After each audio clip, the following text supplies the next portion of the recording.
Welcome to Woke Nation. This is episode, I believe, 52.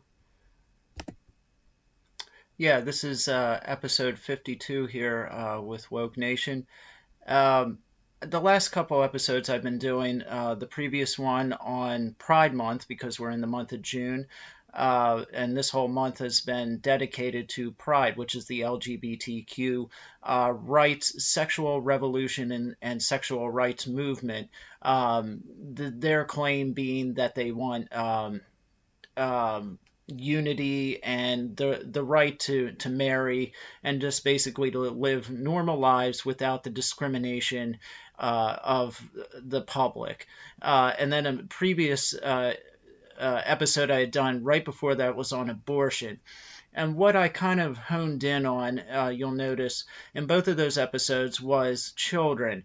And the way both of these movements, the pro-choice or the pro-abortion movement, and also the Pride, we'll just call it Pride, movement, the LGBTQ movement, has specifically targeted children in a sort of effort, a propaganda effort, and an indoctrination effort, which is slightly ironic considering that a lot of these movements will accuse the conservative right or Christians of indoctrinating children with dogmatic religiosity. That's something you'll hear quite often from particularly atheists or secularists within these movements, especially the LGBTQ movement, that a lot of their problems, their anxieties and depressions are brought about by people within the Christian right who don't accept or are intolerant of their lifestyles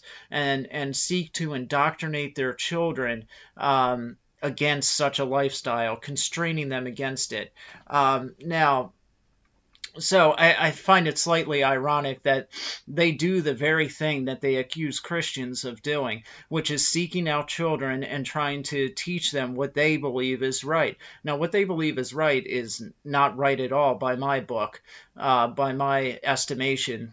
Or just what I view as truth, which is the Bible. But it is slightly ironic that they use the same methods. I forget who said it, but I've heard it said many times before that no matter what, you're going to be indoctrinated. Your children are going to be indoctrinated one way or the other. The question is, do you want them to be indoctrinated with the truth or no? This idea that we have, that a lot of people, particularly secularists, like to push out there, that your children are just these empty vessels that will be absorbing information, and that as long as we don't push them in one direction or another, that they will freely choose one way or another on their own. This idea I've spoken of before of absolute human autonomy, that your will is totally free. Putting all that to the side for a moment, it is not true that just because a child goes to a public school where religion or Christianity or Islam or any religion, if they go to a school where religion isn't taught, that they will not be goaded into one mindset or another. This is simply not true. What obviously will take the place, because if you remove religion from a school, there's a vacuum there. So what will take its place but secularism or humanism, these things which I'll get into in later episodes, but which are in and of themselves actually religions. Humanism is a religion. Atheism, which humanism flows out of, is just as dogmatic as any religion out there. So the idea that just because you're pulling religion out of the schools, that now your children have these open, now all beliefs and ideas are now available to them. The cap has been taken, the box has been opened, and they are free to explore every idea out there. And now it's just this idea of uninhibited potential for learning and growth. It's just sheer absurdity. all you have to do is look at the prevailing censorship that is now taking place within the schools and within media at large. Removing Christianity or religion from the schools or from the center of communities does not mean that just all ideas are suddenly treated fairly within the public square. What it actually means is that now Christianity is not treated fairly in the public square. Now it is not taught within the public school. Creationism is totally rejected as a pseudoscience within the public school system. And so what it actually means is that now just humanism is the prevailing indoctrinator. And now it's Christianity that is pushed out. So no, these schools are not places where all ideas are treated fairly. If that were so, as I mentioned in a previous podcast, then you would, in your science classes, you would have creationism and evolution taught side by side. The basis for each of them taught fairly and objectively, that the Bible claims that an omnipotent, omniscient creator spoke the world into existence. And this is the cosmological argument, and you go through the arguments for or against it. Excuse me, my allergies are killing me. And then on the other side, you have evolution with the same idea, except that, Charles Darwin had very little knowledge of biology at the time that he came up with his theory. Contrary to a lot of popular belief, Darwin didn't conceive of the beginning of the world at all with the Big Bang. He merely speculated on how life advanced to where it is now, and that's the origin of the species. And he was merely a man as flawed as the next guy. So no divine weight at all to what he said. But you would teach both things objectively, and then the students could draw their own conclusions. That would be an arguably fair public square and fair public school system, but that is not where we're at today. So in my episodes, I like I said, I've been pinpointing the fact that it is the children, I think, that are the biggest victims here in this country today for what is going on. They are the ones that are suffering the most as pawns in this ideological warfare that is taking place, and they are suffering tremendously. It is mostly young children, I think, that are victims of the opiate crisis. I did a number of podcasts on my own experiences as an addict, and my own experiences bear out the fact that on the whole, or I shouldn't say only on the whole, but there are a lot of young kids coming out of high schools. I knew kids that were 13, 14, 15 years old that were snorting Vicodins, shooting heroin, getting drunk, overdosing, and dying before they're 16 years old. And when I spoke to them, I didn't have any high moral ground at the time to say, hey, you shouldn't do this, because I was doing a lot of the same things they were doing. They couldn't look up to me as some moral example, to my great shame. This is one of the things that I'm most disappointed in myself in, is that I claim the name of Christ and then behaved like the world. And that's detrimental, not just because I'm a poor witness, but because I can be of no service, no help to anybody. By what token can I say better yourself if I'm just as bad as the guy next to me? What kind of example does that set for people? If I say, hey, there's a better way, but I'm not traveling on the road myself. So I mean, there's a lot of damage being done to kids. In the Pride episode I talked about, which was the last podcast, I talked about how kids, there's that kid that's 11 years old. I think they call him Desi Desmond or something like that. That's his stage name, who's transgender. Or he dresses up like a drag queen, something along those lines. And there was a video on YouTube of him going into a gay bar filled with adult gay men and dancing sexually and provocatively for these old men. And then standing at the edge of the stage. These men were all drinking, all getting drunk and being aroused by an 11-year-old dancing provocatively and sexually in front of them, in a very gaudy outfit, the way you would see like a very sexualized drag queen dress up as, emphasizing all the sexualized aspects of a female. And so this kid, Desmond, stood at the end of the stage and had adult men put dollar bills down the front of him like he was either a belly dancer or a stripper. That's what you do with strippers in the strip clubs. I know, I've been there. There's no difference, okay? This is child abuse. This is rank child abuse. He should be this is a case where he should be taken from his parents. This is child abuse. And these kinds of things, this is not an isolated case. I've seen numerous cases just like this. Not too long ago in the news, there was a case of a boy named James, who his parents were getting separated, and his mother believed he was a girl and was pushing for him to be chemically castrated. This boy was 6, but when he spent time with his father, he went by his boy name, James, which was his birth name, and dressed as a boy and behaved as a boy. And so his father was very concerned that the direction his mother was pushing him in was not a direction the boy James really wanted to go in, but was peer pressure. And what the judges and the children and youth people by living and observing the situation was that when the boy James was with his mother, then he behaved and acted as a girl, named Luda, I believe. But when he was with his father, he behaved and acted like a boy. And yet the mother was pushing for chemical castration. I mean, this is unthinkable for a 6-year-old. You're permanently altering and destroying this child's life. All for the sake of something obviously that you want.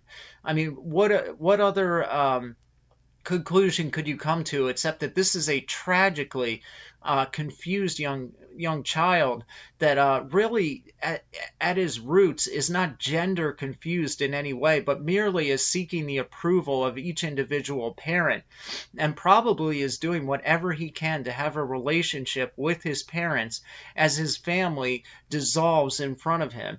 And so this is not a transgender child, and yet he is being touted as some kind of symbol in the media of children with gender dysphoria. And the father is being demonized by LGBTQ groups as somebody that is trying to prevent the child from being who he really is at his core. I mean, this is a monstrous thing. To think that people really side with a parent who wants to introduce chemical castration into the life of a 6-year-old, permanently alter somebody's body. Before they've reached any sort of age of maturity.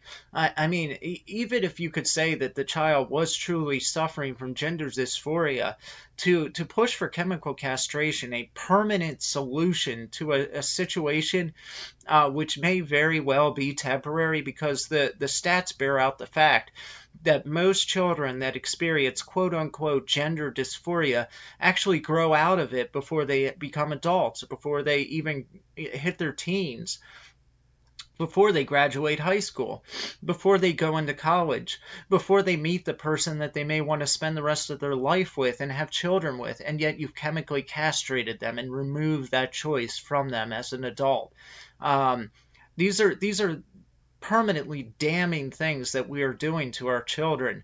And that's why I say children are the main victims here.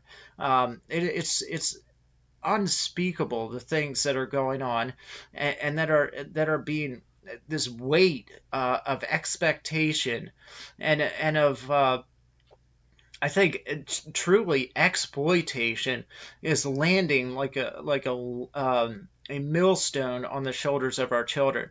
Not only are we content now with aborting them in the womb, but now there's conversations going on, like we heard with Governor Northam in Virginia, where the child may be born and then still a discussion ensues over whether the child is wanted and therefore should be killed or not. Excuse me.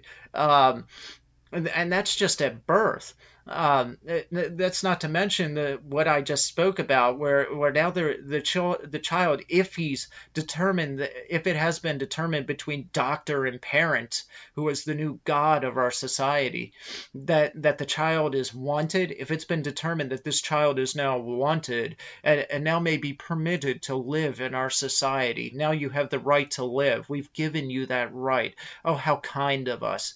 Now, but that's not the end of the child child's nightmare. Now he moves into the public school system where a whole field of landmines awaits him. Children being taught that playing around with your gender is a normal, good thing. That's something that is so intricate to your being, which cannot be altered like race, is something that should be toyed around with, that our sexuality should be toyed around with. I just saw a video not too long ago on I think the conservative speaker's name is Lauren Chen. She used to have a channel called Romy Millennial. I forget I think she calls it pseudo intellectual now, kind of a tongue in cheek name, I imagine. But she did an episode on Teen Vogue and how back in the day, 10, 15, 20 years ago when we were all young. I'm 34, so it wasn't, we'll say 20 years ago when I was 14. Teen Vogue, what they used to put out was just like the latest gossip on Justin Bieber or something like that. Some pop singer, NSYNC's latest tour, or Britney Spears kissed so-and-so in the corridors of such and such club in LA. And this cheetah print shirt is now the new thing. Stuff like that. Stuff that by today's standards is genuinely benign. But now, if you open up that magazine, you get articles on what anal sex actually means in your sex life. Yeah, Teen Vogue had an article on that, on anal sex in a magazine that sometimes prepubescent girls, 12 years old, not yet hit puberty, I don't think. I don't know, but I don't think they have at 12. Well, yeah, but I mean, they're reading articles now on anal sex, on bondage, on stuff like that in Teen Vogue. The same thing has gone on with children within I think middle school and some of the the grade just prior to middle school. Children 6, 7, 8 years old not only are being told to play around with their gender, but also that sexual relationships are being taught what that actually means to have a sexual relationship. They're told about actual homosexual relationships between men and women and women. I'm sure anyone that's paid attention to the news has heard about these drag queen readings that go on at libraries, where men that dress up like women in all the gaudiest makeup and heaving bosoms and thigh-high stockings and short skirts with platform high-heel shoes, the kind of stuff a stripper would wear. They dress up like this and they come into the library and read children books about children having gender, questioning their gender and playing around, dressing up as the opposite sex. This is stuff that's being introduced at an alarming rate to our children. And they're not handling it well. I don't believe for a minute they are. This absurd idea that this stuff is harmless and is not affecting our children. One can only look at just the absolute confusion of a child like Desmond, who does not think it is unusual that his parents dress him up like a drag queen, like a freak drag queen, and have him dance in a provocative and sexualized manner for drunk gay guys. This 11-year-old finds that normal. Of course he does. He has no other standard by which to judge the word normal. His parents have acted as if this is normal, and so he will think it is. But yet, in our innermost being, God said in the Bible that he made human beings male and female. Romans 1 talks about the suppression of truth, which intrinsically means that at our core we know these things are wrong. We have all been given a conscience. The law of God has been written on all of our hearts. We know this in our innermost being. Deep down, we all know it. And so you can only deny reality as long, for a certain amount of time.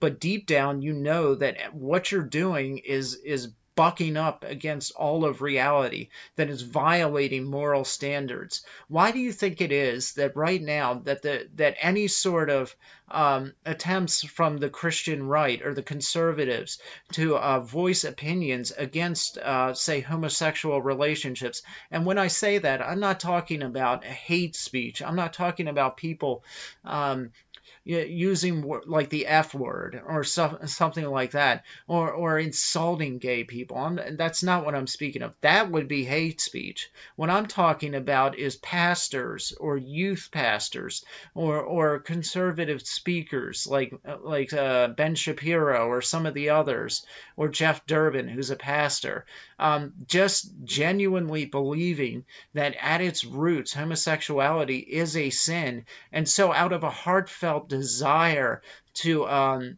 warn people that they're going down the wrong path, they reach out and try to speak to people on this issue, and even that is being shut down. That is being condemned. That is not hate speech. It is not hate speech to say to somebody, look, I think you're about to drive off the edge of a cliff. Listen to me for a second so that maybe you won't go off that cliff. And the very fact that that kind of talk is being silenced tells me that that these people, the people in the pride groups, the activists mainly, is who most of my not hatred. I have no hatred for them, but my I would say disagreement, but anger to an extent, I would say. And there's a difference between anger and hatred. My anger stems from the fact that I see a lot of these activists in these groups not caring at all about the consequences of what they teach the children.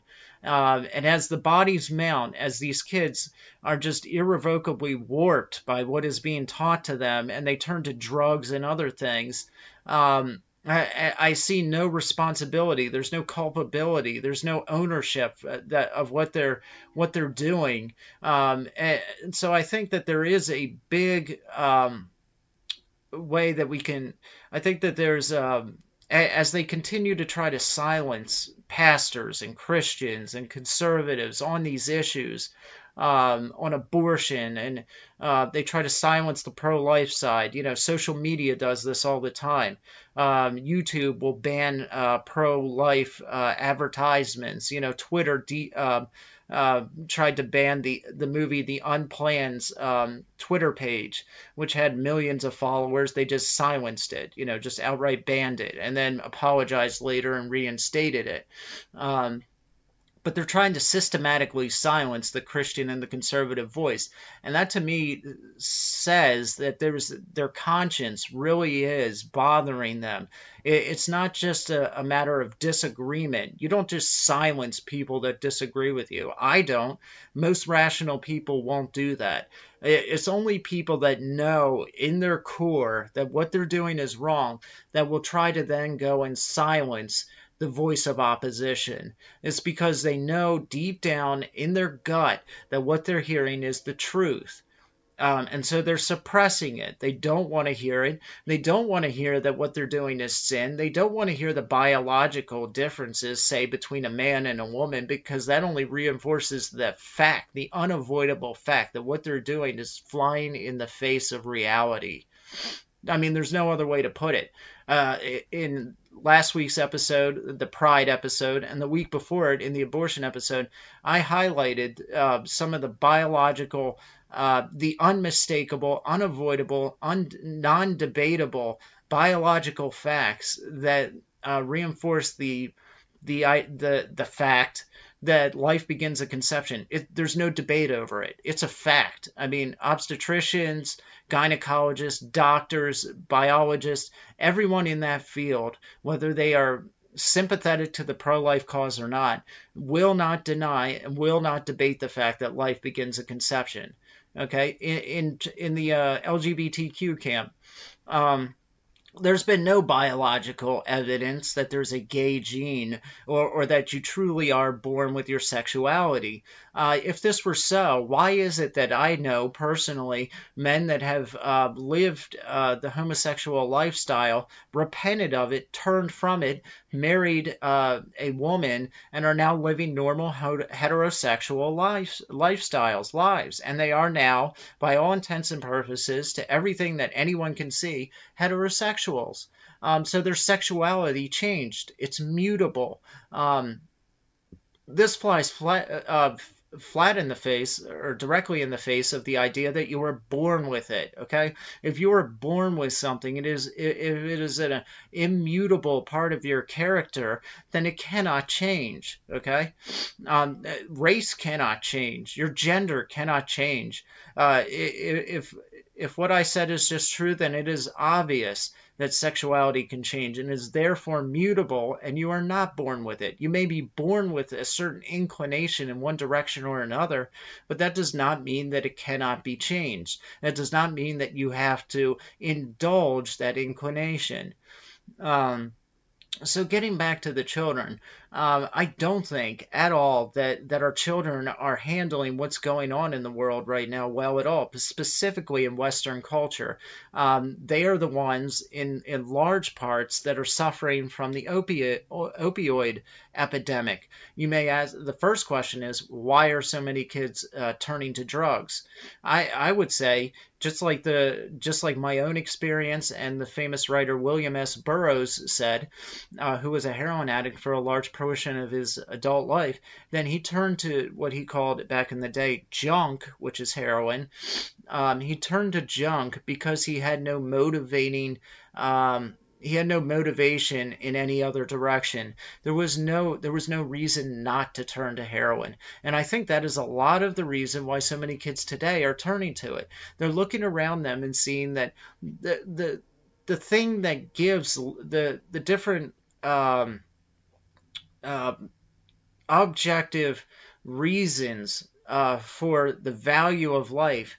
What's separate, for example, the separation of humanity from animals has just been totally pulled out of society. We're being taught now, and children are being taught from the earliest stages of youth up into adulthood, that all we are is just animals. We're just evolved animals. We're just simians. That's all we are.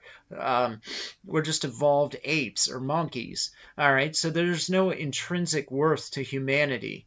This is a very damning thing to teach children, because really, if all we are is just highly evolved animals and there is no worth to us beyond that of a squirrel or a rat in the street, then why should they have any real reason to treat their fellow students or with any sort of respect or value? Why should they listen to their parents?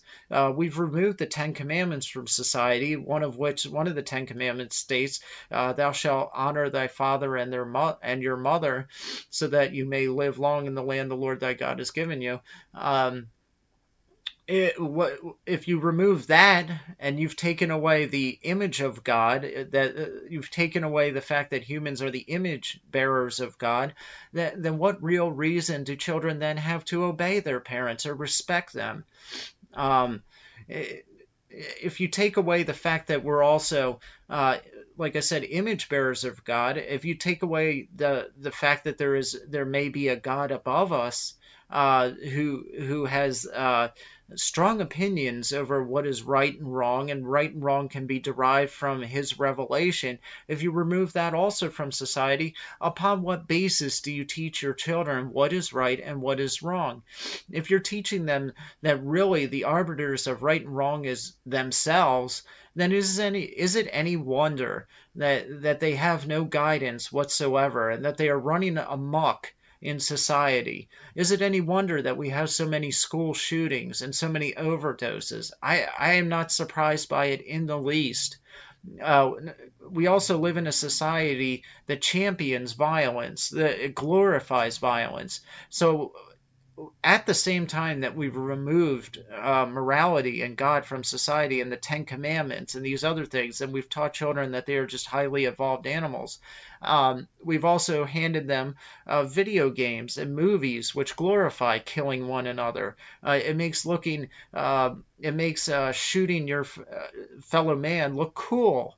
It makes fighting look cool when they can play a video game like Grand Theft Auto that teaches you that getting in a car and driving downtown, picking up a prostitute, having sex with her in the back of the car, and then letting her out, grabbing your baseball bat, beating her to a pulp, and taking your money back is a great way to go through life, then is it any wonder why they treat women with a total lack of respect? What about our music? The rap music genre today is notorious for its totally misogynistic way of talking about women. Women are objects in society in the way we talk about them to a large extent. They're not, they're not treated in any type of chivalrous manner. Instead, they are just looked at for whatever sexual enjoyment we can get out of them. The feminists, to an extent, rightly point this out. They point this out and say that men have become total pigs. There's this toxic masculinity, but their reasoning for how it got here is totally off base. They blame men themselves for the problem without looking at society and realizing this is what we're teaching men. We're not teaching men to be chivalrous anymore. We're teaching men to objectify women, that women should be looked at for whatever sexual gain we can get out of them. And if you don't have respect for women, even the basic things like holding a door for them, then is it any surprise? Is it any wonder that teenage pregnancies have gone through the roof? Why there are so many fatherless homes when we teach men that sex is just a part of life as far as a game goes, that we should just it's just part of having fun in life, and there's no responsibility to it. The Christian values that go along with sex, such as marriage and raising a family, when you remove that and you just have men running around at will, knocking up everyone they can get their hands on, then it is any wonder that abortion rates also go through the roof. I mean, all these things are linked. They cannot be separated. You withdraw the image of God from society, and then it's just a blob inside a woman's stomach. You've taught the man not to be chivalrous, not to respect women, that women are there just for sexual pleasure, basically.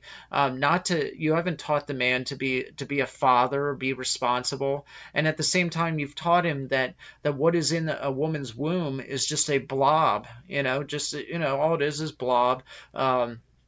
Nothing important, nothing sacred about it. We're not the image of God. And so, why should I take responsibility for that? I wasn't taught to take responsibility for my actions. I wasn't taught to treat a woman right and to serve her and to want to raise a family or be a good example to a child that I may have irresponsibly procreated or created, I mean. So, I mean, why should it be a surprise when abortion is just another form of birth control at this point? Plan B, a condom, it's all the same thing. Don't take responsibility for your actions. Women are just, there to have sex with and then throw by the wayside, and you move on to the next one. However many notches you have on your bedpost is a better indicator on whether you're a real man or not. I mean, these are the things that our kids are being taught. And on the other hand, women are being taught not a whole lot better, While men are being taught that women are sexual objects, women play into this idea by dressing up like sexual objects. I mean, when I can go down the street and see 13 or 14-year-old girls walking down the street in shorts that ride so high up their rear ends that I can see their little butts hanging out the bottom. That I mean, how wrong that's just wrong on so many levels. I'm a 34-year-old man, you know. Now imagine if I just had no moral scruples whatsoever, and there's your daughter with her rear end hanging out in front of me. I mean, come on, do you realize that's like dangling meat in front of a wolf pack? I mean, this is just people do not think. They do not think these things through. They just want to do things and not accept the consequences. And we're teaching our children that there are no consequences. Be who you want to be. If you want to be a girl, despite the fact that you have a penis. What? You have a penis? Castrate yourself. You know, don't worry about it. Oh, by the time you get to be an adult, if you've changed your mind, that's okay. By then they'll be able to grow a penis on your arm and reattach it. You'll be fine. There are no consequences. Oh, that's just a blob in her belly. Just kill it, you know, and move on with your life. You are your own God. You sit on the throne in your own heart. Children are not responding well to this, despite what we tell ourselves. There's a couple articles here I'm going to read real quick. Let's see. This one got a lot of attention. And it's, where am I reading this from? This is Euro News. This one, like I said, it got a lot of attention. Noah Pothoven. This was a young 17-year-old girl in somewhere in Europe. She's Dutch, and she just committed suicide. Now there was controversy over this story because over in the Netherlands they allow euthanasia, physician assisted suicide. It's big over there in Europe. Big surprise, you know. They have no meaning for life. They have no intrinsic value or worth for the human being or for life, you know. So why is it any surprise that suicide's a big deal over there? You know, it's popular, and it's starting to come over this way. We just haven't gotten to the point yet where doctors are willingly doing this stuff left and right. Instead, now it's just, you know, we kind of do it on the side, and people kind of support us. But this is Noah Pathoven. Let's see here. A Dutch teenager who has detailed her struggles with sexual assault, depression, and anorexia has died, according to a family statement. Noah Pathoven made a, quote, sad last post to social media last week in which she announced she would die, quote, within 10 days. The 17-year-old wrote about her problems in her award-winning biography, Winning or Learning, which I want to check out. Maybe I'll do another episode on it. She wrote in her book that she was first assaulted at the age of 11 and raped by two men when she was just 14 years old. Facts she hid from her parents because she was ashamed, which is another thing. The trust between parents and children, something that should be so paramount, has been destroyed.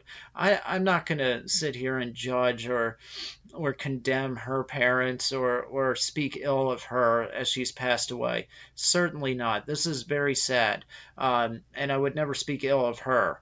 I wish there, you know, I'm a nobody. I'm just, you know, who am I? But it makes me feel like I wish there was something I could have said to her. You know, I wish there was something I could have said. You know, when you read stuff like this, especially since I'm a parent now. But in her last post on Instagram, the young girl wrote that she had stopped eating and drinking and that her suffering was, quote, unbearable. She wrote that her decision was, quote, final and that she had not been alive for a while, which is just unspeakably sad. I breathe but no longer live, she wrote. Pathoven wrote on Instagram last week that after many, quote, conversations and reviews, it had been decided. The teen described herself as a, quote, mental illness warrior. A statement from the parents responded to reports by various media outlets, one of them being Euronews, which is where I'm reading this, that fallaciously stated her death was the result of a lawful euthanasia. This is their statement, we, parents of Noah Pathoven, are deeply saddened by the death of our daughter. Noah had chosen not to eat and drink anymore. We would like to emphasize that this was the cause of her death. She died in our presence last Sunday. We kindly ask everyone to respect our privacy so we as a family can mourn. And this is the parents of Noah Pathoven. Um, A statement from the Ministry of Health was released on Thursday morning. We are all deeply moved by the death of Noah at 17 years of age, and our hearts go out to her family and friends, the Dutch Minister of Health, Welfare and Sport, Hugo de Jonge, has said. We are in touch with her family, who have told us that, despite international media reports to the contrary, there is no question of euthanasia in this case.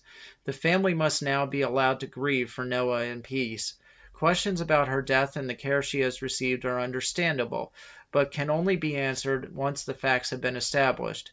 I have asked the Health and Youth Inspectorate, the IGJ, to look into this.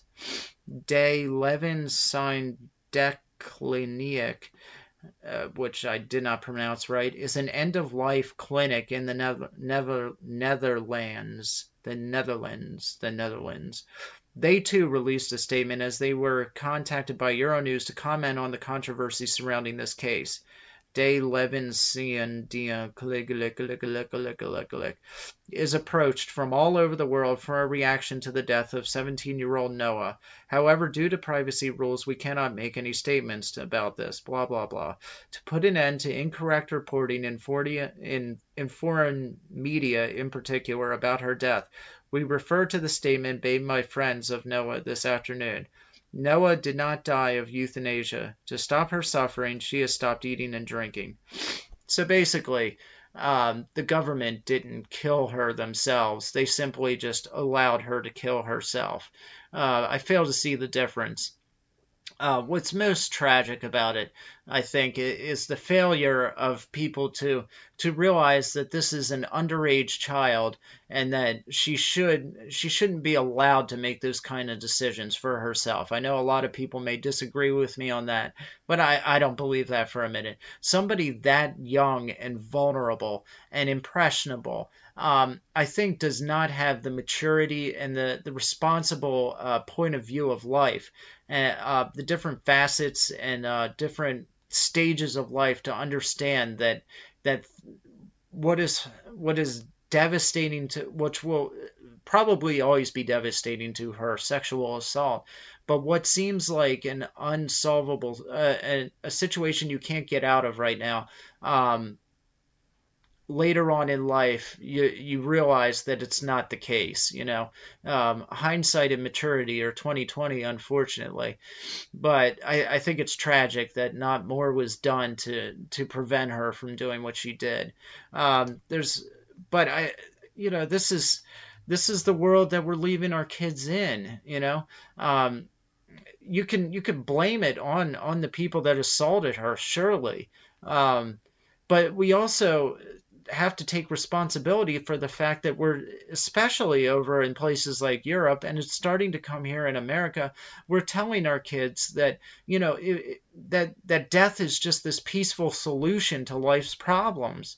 I've heard this before, and it's a philosophy that is really starting to take hold. It's a humanist, secular philosophy, with very atheistic too in its roots, and that's why I always will say and point to speakers like Ravi Zacharias and some of the others who have always said that, and David Berlinski also debated Christopher Hitchens on this issue, that atheism poisons everything. It's the question that really is the downfall or the survival of a society. Does God exist, and will you live as he exists? Okay, on that question, societies rise and collapse. I truly believe that. I know some people probably get tired of hearing me talk about, for the last heaven knows how many episodes I've talked about atheism and Christianity and secularism and objective morality and all these kinds of things. And I apologize if it's getting kind of old after a while, but I see that as the foundational question for our society. Does God exist? And if he does, then, that's a game changer, man. You can't get around that as this kind of, oh, well, maybe he does and maybe he doesn't. Que sera, sera. No. I mean, this is a fundamental question that you have to ask, and you can't go through life with this cavalier attitude of just, well, maybe he does, and we'll all just kind of find out when we get there, man. No. Do you understand what it means that if God exists? First off, you have to look at what it means that God is God. God is not.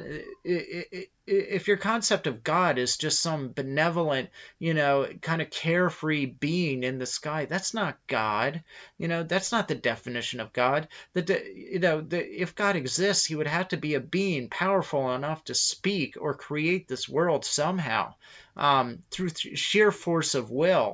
Okay, that on its own should be enough to give anyone pause and say, whoa, okay, well, if he's there, the second question must inevitably follow. What is my relationship to him? Does he expect anything from me? Has he reached out to humanity in any way, shape, or form beyond general revelation, the fact that he created everything? Okay, so we know he's there, but has there been any reaching out to us? Has he tried to contact us? Has he said anything? These things are fundamental. And if you can't answer them, I would suggest that you have no right whatsoever to be teaching kids anything in the school system. And I don't think the school system has addressed the question whatsoever. They try to dodge it.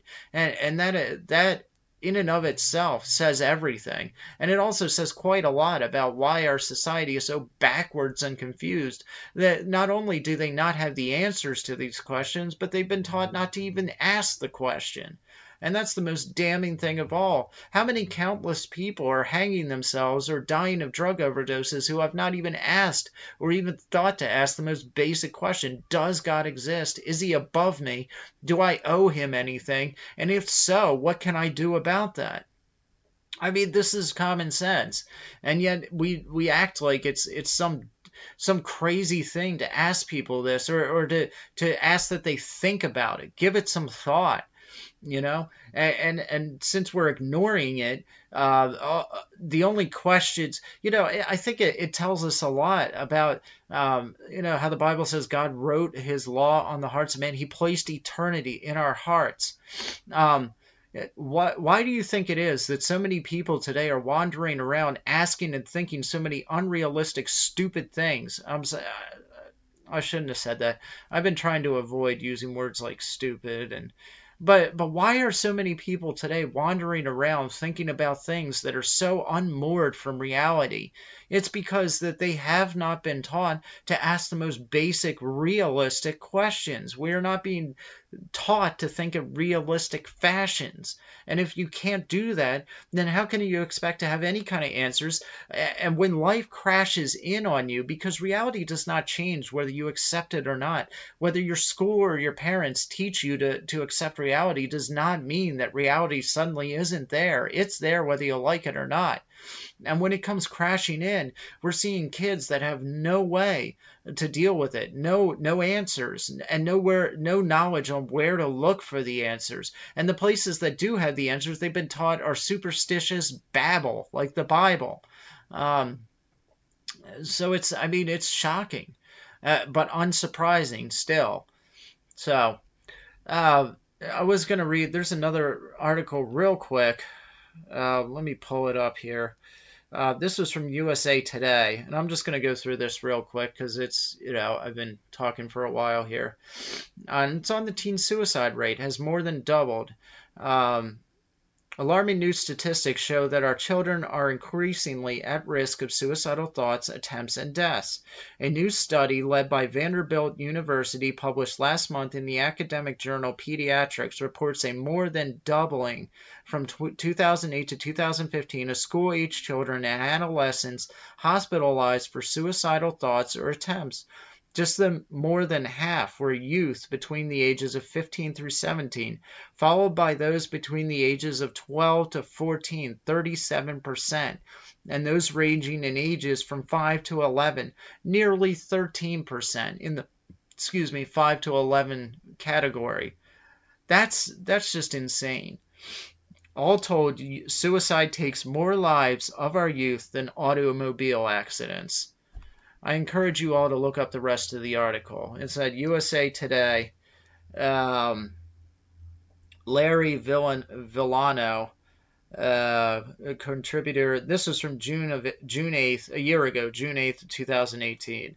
I would encourage anybody to read that and really take it to heart. As parents, it's our job to teach our children the truth.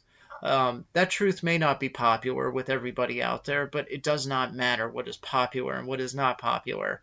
Are you willing to sacrifice your child's life, her soul, their eternal well-being, and their well-being in this life for the sake of what's popular and what may have somebody knocking on your door or something like that? You know what I mean. We've all been afraid of that. But it's time to make a stand, to take a stand. These things are important and they're crucial, and it's killing people. Children are dying left and right. They're killing each other, they're killing themselves, and they're destroying themselves spiritually, physically, mentally, psychologically, what have you. All because we are not standing up for truth. So I hope we'll all make a commitment to actually stand up for the truth that our children need to hear if they're going to have a good, have any sort of well-being in this life and the life to come.